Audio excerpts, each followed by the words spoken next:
Well, the good thing about doing the voice afterwards is you know what video you're on. This is video 14, Road to Independence, played on hard. And this is me clinching the deal here with the Cherokee, giving them Georgia, if you remember the place that's got a very poor income to it, and of course it's offering a very easy target to the Spanish there. I'm going to have a look round, I'm going to have a look round. I did have a look round earlier today, this was, for possible places that I could trade with as well. I decided that Prussia might be a good one to go for. I negotiated with them.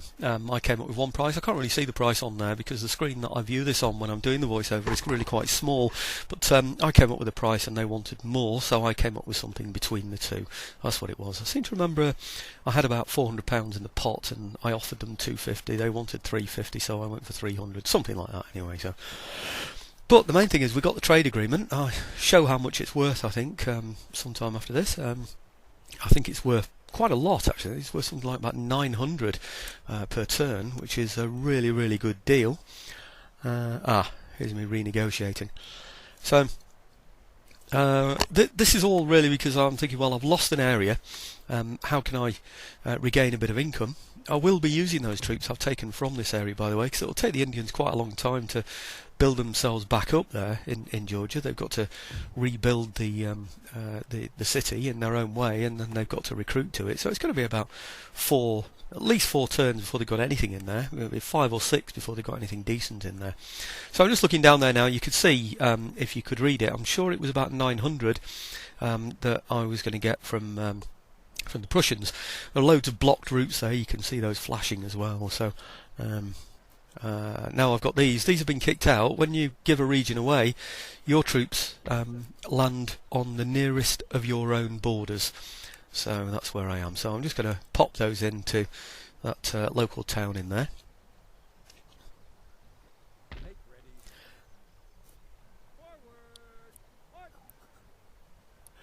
Okay, I wish I could remember what to do next. I've edited all of this, of course, but I don't remember exactly what my next moves were. I'm probably just looking to see which troops I've got in there.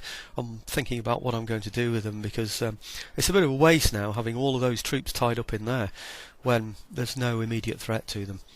Before I had to have them in case the Indians came down and in case the Spanish attacked in both of these places. So it was tying up all of those troops for a region that was only giving me about 90 every turn. Ultimately I want to put them in that port because I want to have them where the ships are, so I can send them out with the ships. I think what I was doing at this point was looking for somewhere that's got troops in it near to the port that I could move into there. I was wondering if I needed to bring them from here, from Georgia, or whether I could take them from one of the local towns. I think the decision was, well, I know it was, I remember well now, that I decided to go for Georgia and bring the troops from there. So long as I leave, what I'm doing now is working out how many troops I should leave behind, because if you remember, as I said, the Indians are going to take about 4 turns to build anything up, so I can keep an eye on them because they're quite close. And if they suddenly get a large army in there, then I can simply I could simply start to increase my own army in there as well, or feed it through from Philadelphia and move them across. I should have time to do that, to build the appropriate troops to be able to meet any possible danger. But for now, I've got spare troops, so I'm going to get those over to that port there. Looking now at the ships, how long it's going to take for those ships to be ready. I think it says 3 turns on there. I can't really see it from here. I think it's 3 turns. So the other thing is now, well, do I take them now? Do I take them later? When do I take them? Do I, recruit some troops locally and put them on the ships rather than using these troops down here? Or what do I do? I'm trying to work out the finances, basically, what's going to be the best thing to do in relation to the amount of money that I've got and also the amount of money that's going to be coming in. Right, so next job now is to look at where I'm going to be going with these ships when I get these ships. You can see that the British fleet is still there. It was just disappeared off to the left of the screen now. Just looking around to see if there's anything anywhere else as well.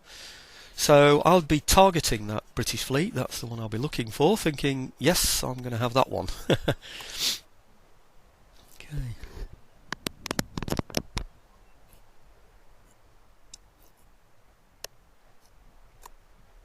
Yeah, the idea is that I've got enough good ships in that fleet there to be able to take out the that British fleet, but not just to take it out to destroy it. Really, I want to capture those ships and make them part of my own fleet. Okay, well, what I've done, if you remember, I've stood back, waiting to see if the British will go for me. The plan is to leave it on that screen and then do the end turn. Once the end turn comes in there, we should see that the British will go for that city. If they don't, then they'll go back and they'll attack that that place there that I've just highlighted, that building, that coaching inn, because they don't want us to be stable in that area. So they want the population to be unhappy with me. If they do that, that's no problem. I'll chase them back there anyway, and then move on to the Iroquois afterwards. But, obviously, they've done what I wanted them to do. Yeah. Okay, now this is the British fleet moving off, which is a shame. Mind you, I'm 3 turns away from being ready to go for them anyway, so that's not too much of a problem. But they have decided to disappear, and they've gone around here somewhere. I don't know where they're going. I need to go and find them. Okay, I did have a lot of lag on the British move, so I had to edit a lot of this, and there's something like 10 minutes to go through the British move, and you only saw one thing. That one thing happened that I've shown you there. It's like there's a lot of things happening for the British, but I just don't see them. Okay, I'm pretty sure I'm going to speed this up now. I forget how I edited this, but there's no point really in looking at all of these. There you go, straight to the Spanish. That was going a bit quick, that Spanish, so I'm pretty sure I'll slow these down at some point as well. Right. That's the Spanish going off to raid the trade route. That'll be the British, of course. Spanish coming from Madrid, heading towards Gibraltar. Right. One of the other disadvantages of doing the commentary afterwards is that it's very hard to read the screens. But these are probably the riots that are occurring up there in Canada, whether it's Quebec or Montreal. I think both places were unhappy. With me recruiting in there and building, the population is beginning to settle down. So what I'm trying to do now is just work out what I can afford in that area, and I'm looking around to see if there are any threats coming over from the British over there, and also looking at which places have been damaged in the riots. And it's usually coaching inns or churches and things. It's things that give you happiness. So that's the first thing that they go for. So I'm just repairing that now. Okay, just checking out what was damaged there as well. See if we can fix that. I'm pretty sure I'll find out it's the coaching inn behind the British. Remember I said they might go back there and attack that? That's the one there. So they just hit that again. It was about, I think at first about 100 and something to repair. Now it goes up to about 600 and something to repair. So I decided not to repair it because it's just too much of a target for any other British that are coming down there. I think it's just going to be money for old rope. In other words, I'd just be wasting my money on that. Okay, just looking now at what I've got in, I think that's Quebec, isn't it? I've highlighted there. It must be, because Quebec's the only one that's got troops like those in it, I think. No, it wasn't. It didn't seem to have been anyway. That's strange. Sure, I've got more than that in Montreal. They look like the Quebec troops, those. 2 lots of regular infantry and some light cavalry. I remember that I decided, because Quebec has got a fortification, I decided that 2 regular infantry regiments was going to be good enough to defend that. So I'd bring the light cavalry over to come and help with that attack, to make sure none of the British got away. This is the rake. I decided I wasn't going to be able to reach the British around Montreal in time to assassinate their general, so I decided to go and have a look over here and just see what's coming down, because there's bound to be British troops. You see there's the place above there as well. There are 2 towns there that are owned by the British, 2 regions. So I just want to go up there and have a look and see what's coming down, because I want to take the Iroquois territory. I want to consolidate this, sort of like Middle America, if you like, and so really I need to keep an eye out for anything that might be coming down from there that might threaten, say, Montreal after I've moved down into the Iroquois territory. Okay, just looking around as well and seeing what the threats are from the Iroquois themselves. And you can see that this one is exempted from tax, so he's obviously having problems there. I'm moving my missionary back and forth, to upset the population. So the one I'm moving from has got something like 100% Protestantism now. So I'm moving over to this one because I believe it had something like 100% animism. So when you move out, they start to go back to animism. So you have to sort of keep going back and forth. And the whole idea is to upset them and force them to stay within their home regions rather than attack my territories. Because if they stay in their home regions, then they can make sure that their taxes are up as high as they need to be. Yeah. Okay. Now, at some point, I'm going to need to make this decision to go and attack these. I don't know why it's taking me so long. It doesn't seem such a difficult thing to do. I've added the light cavalry to them because they've got 2 light cavalry units there. Check out the forces that they've got. Notice down at the bottom there, I've got these 2 armed citizenry. Crikey, it was like I was pointing at them on purpose then, wasn't it? But that just naturally happened. They're going to come on as reinforcements. So one thing I'm going to need to pay attention to when I get onto this battlefield is to where those reinforcements are going to come, so that they're not isolated and attacked independently.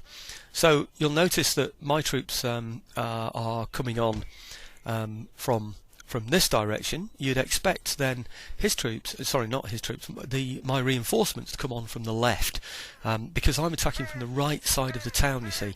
So my reinforcements, those troops that are coming from the town, should be coming from way over the left somewhere. So what I'm going to do is contrive a setup here so that I can be in line with those troops as they come on, and you should be able to see, if you look down on that bottom left map there they are anyway, that there are 2 lots of armed citizenry, as well as, it's not quite highlighted yet, it'll be highlighted soon, that other lot of armed citizenry. And of course what I'm going to do is withdraw those. They're both about to come up now, any minute now. Let's have the other one, that's it, those 2, yep. And I'm going to withdraw those. They'll start flashing white in a minute, and then disappear from the battlefield. I don't want those on because I don't want to lose any of the armed citizenry, because I need them for oppression in the town. So what I'm going to try and do now is line these up in such a way, and I spent ages and ages and ages and ages doing this, so I have edited this so that you can basically see the kind of line that I was looking for, yeah, and what I finally ended up with. There you go. This is one I prepared earlier almost, isn't it? Now I don't know why we seem to have ended up with the seem to have ended up in a different part of the battlefield. I think I left this one in. This is one of the stages of forming up, and there you go. I've moved on again now, haven't I? I moved a little bit closer, but for some reason the cavalry were left going in the same position as they were, so they're sort of like getting a bit snarled up with the infantry there, just at the point when his cavalry are coming down. So now this surprised me a bit, because he's got cavalry there, which are really dragoons, and you expect dragoons to dismount and fire. Now he decides, just at this point here, shockingly to me, to attack, to charge. So he's now charging a cavalry regiment plus infantry. Of course I've got no time to fire, they're minutemen, so they can't actually form square. So it really is a desperate scramble now, to get my cavalry in there and get my infantry to go in as well. Now what I didn't want is for that infantry to start firing, so I have to, as quickly as possible, get them onto melee mode and then charge them into the side of that cavalry to try and rescue a bad situation. And the big surprise in all of this was these dragoons did remarkably well. They really did. I mean, I was losing so many men out of that cavalry, and you'll see what happens on the next video after this as well, because it's not good after this either. But I didn't seem to be able to control this cavalry at all, so I lost loads and loads and loads, and then the cavalry just went gung-ho. I thought, what on earth is going on here, but anyhow, you notice his infantry now are getting pretty close to me, close to that snarled up mess there with my infantry and cavalry there together. So I decided to redress my line just behind those there. And you'll see another mistake I make in a moment as well. Easy to be wise after the effect, isn't it? But what you'll see any minute now is that I become distracted by those troops above and forget the line formation that I've asked the infantry to move into. Now, just watch this. These British troops are getting a little bit too close. I start to panic. Are the dragoons going to run? You know, are they going to continue to fight? Will they be shattered? Will they come back on the battlefield? I don't want them moving into the Quebec area and damaging buildings and things. So I've taken my eye off the ball now down at the bottom, and look what's happened. There you go, do you see that? The end of my line there has fired. Now, okay, that's enough to tip the balance, so he's fighting infantry, he's fighting my cavalry.